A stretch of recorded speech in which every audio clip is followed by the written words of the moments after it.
Now, does anybody know what kind of birds these are by chance? Shout it out. Parrots and macaws, yeah. These two are green-winged macaws, and a macaw is a type of parrot. So good job, everybody was right. And they're really cool to see flying around here at Disney and in the wild too. But some people think they're so cool they want them in the house as pets. And let me tell you, that scream is really good when you live in the forest and you're trying to contact all your friends. But when you're in a neighborhood, it's not that great. It can be incredibly challenging to have inside the home. And those beaks too are constantly growing.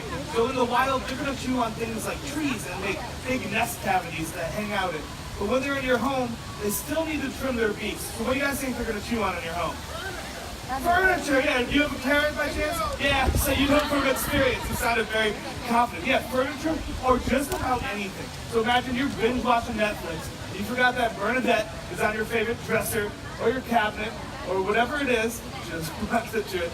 She's gonna start ripping chunks off of it. And it's a totally natural behavior that she needs to do, so she finds all your stuff to do it on.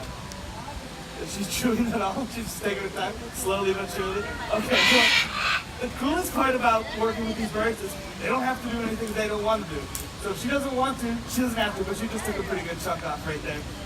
And that's just a few seconds, so imagine 5 or 10 minutes where they're hanging out on all your stuff. Yet despite the chewing and the screaming, people are still taking these birds out of the wild illegally for the pet trade. And it's having a really big effect on a lot of macaws out there in the wild, specifically the blue-throated macaw. They're pretty small. They live in Bolivia in South America, and it's estimated to be only about 200 of those birds left in the wild. That's it. But we're working with the World Parrot Trust. They're an organization that helps with the breeding of the blue-throated macaw. We have some birds we're putting through the program so we can release them out into Bolivia. Yes, that's right.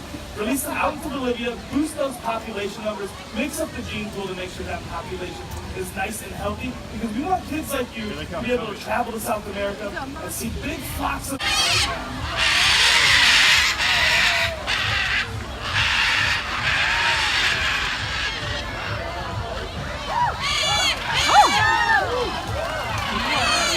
Thank you very much.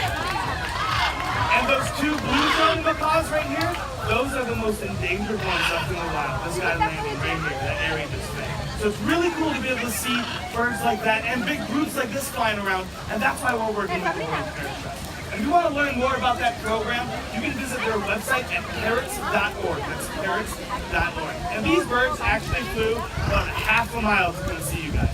They live in a giant aviary just outside Animal Kingdom. It's a good spot for the tail. Okay, and we open a huge door. They can go anywhere they want. They can leave the park if they want. But why do you think they choose to come here instead? Food, yeah, it's called positive reinforcement. So every time they do something we like, we give them something they like. And today it's almonds and peanuts. And we're always switching it up because we want them to want to come here and love their jobs just as much as we do too. But just as quickly as they came in, they're gonna head on home. So if you have your cameras, now's the time to get them up. And if you have slow motion video, I highly recommend that. It's gonna be one of the coolest videos you're ever going to get. It looks like these guys are about ready to show you exactly what it is that they do best, and that's when they decide to take flight.